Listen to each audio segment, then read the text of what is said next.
de uma maneira muito clara sua mensagem na língua. Por isso é que você vê hoje, essa Bíblia, por exemplo, aqui, ela é uma Bíblia na linguagem de hoje. Você pega as Bíblias mais antigas, a linguagem dela, muitas pessoas hoje, muitos de nós, não conseguimos entender a linguagem. Aí vai mudando a linguagem para aquele dia, para aquela época, para aquele povo, para aquele momento. É você outra forma de se comunicar. É você sair daqui do Rio de Janeiro, ir lá para o Rio Grande do Sul, ou ir lá para um país aí aonde não conhece português, ou até mesmo às vezes conhece, mas a cultura, ou sair daqui e ir lá para o meio dos índios. Aí você não sabe falar a língua, não sabe falar, ou sabe falar, mas não. Aí o que acontece? A sua comunicação vai ficar falha. Então, exemplo de liderança, comunicação, delegou a missão de espalhar a mensagem de salvação a todo mundo. Ele chamou, no final lá, 12 homens, ensinou os 12 homens, que até hoje, né, espalha-se falando da salvação do mundo. Por quê? Os 12 foram muito bem treinados pelo Mestre Jesus. Inovou, rompeu com as arcaicas tradições religiosas da época, ensinou ao ar livre, concedeu perdão às prostitutas, cobradoras de impostos por ano sábado. Quem conhece um pouquinho da Bíblia, não precisa nem ser um exímio conhecedor da Bíblia, sabe muito bem isso aqui. Entrar na casa de um fariseu, de um saduceu, de um publicano, se relacionar com as prostitutas, chamar um cobrador de impostos para o seu ministério. Nós hoje, como homens, teríamos dificuldade de fazer isso. Mas Jesus fez. Por quê? Ele tinha um propósito, ele tinha um objetivo. Ele estava comunicando muito bem, delegou e ele inovou. Naquela época, na época de Jesus, chegar perto de uma prostituta ou conversar com uma prostituta era um escândalo. Mas como é que ele ia alcançar o objetivo dele se ele não inovasse, se ele não fizesse isso, se ele não fosse até Samaria conversar com aquela mulher que por sinal não podia nem conversar, homem e mulher publicamente, judeu e samaritano, não podiam se conversar. Jesus rompeu com tudo isso, quebrou tudo isso, ou seja, ele inovou. E é por isso que ele foi, aquelas multidões o seguiam, é por isso que ele foi perseguido, é por isso que ele foi, enfim, porque ele inovou. E o líder, o bom líder, ele tem que fazer isso. Motivou, enviou o Espírito Santo para que seus discípulos saíssem do esconderijo. Foi exemplo de conduta em todas as áreas humanas. Então nós temos um exemplo aqui muito. Planejou, deu ordens específicas, amarem uns aos outros, e aí tem vários versículos que falam, e escolheu 12 homens para liderar, para a liderança, treinando durante 3 anos. Muito bem. Escala de valores.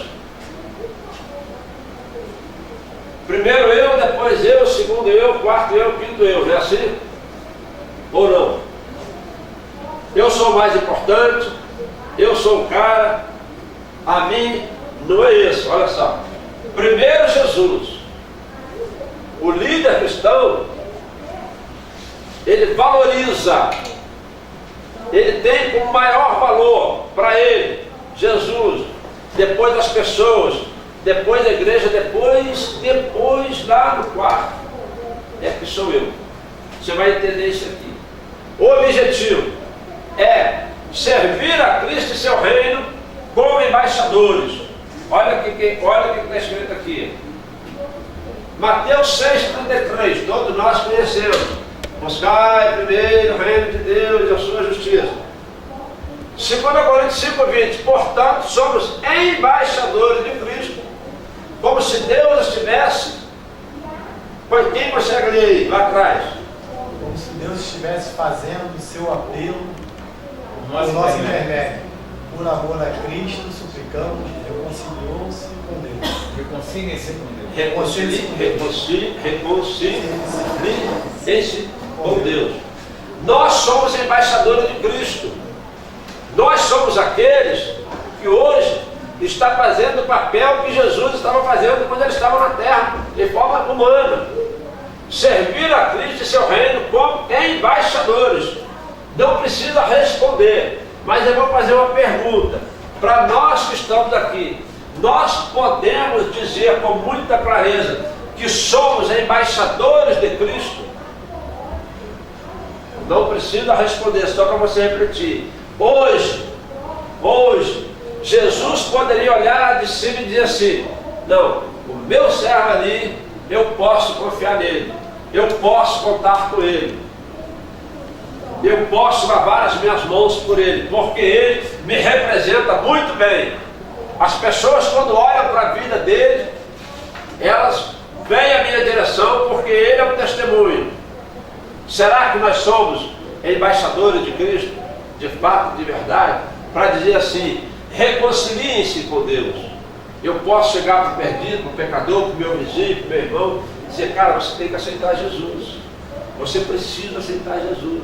E ele vai dizer assim: esse Jesus que você serve aí, servir Jesus como você serve, será que nós podemos, né, no trato com a nossa esposa, no trato com nossos filhos, no trato com o nosso próximo, os vizinhos vão olhar e vão dizer assim: olha, aquela casa ali, eu preciso ir lá, eu preciso fazer uma visita lá, porque aquela casa ali, eles são de fato, de verdade, representantes de Deus.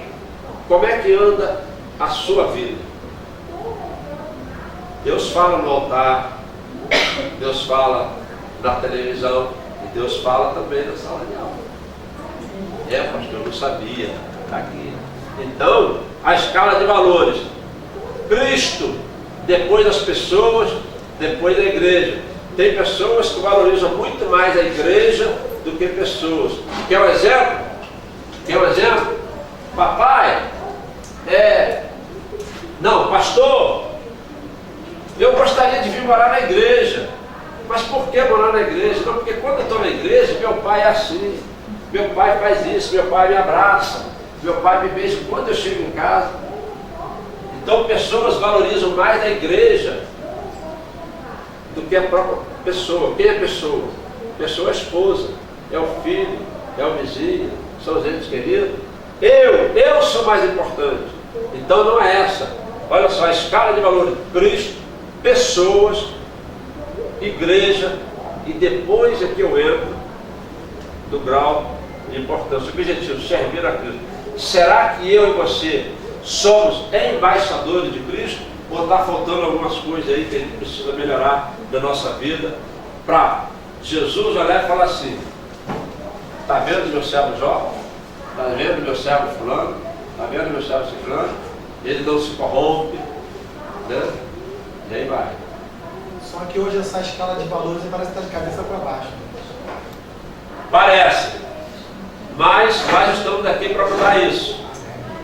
Nós estamos aqui para fazer a diferença. Pastor Carlinhos. Irmãos, enquanto nós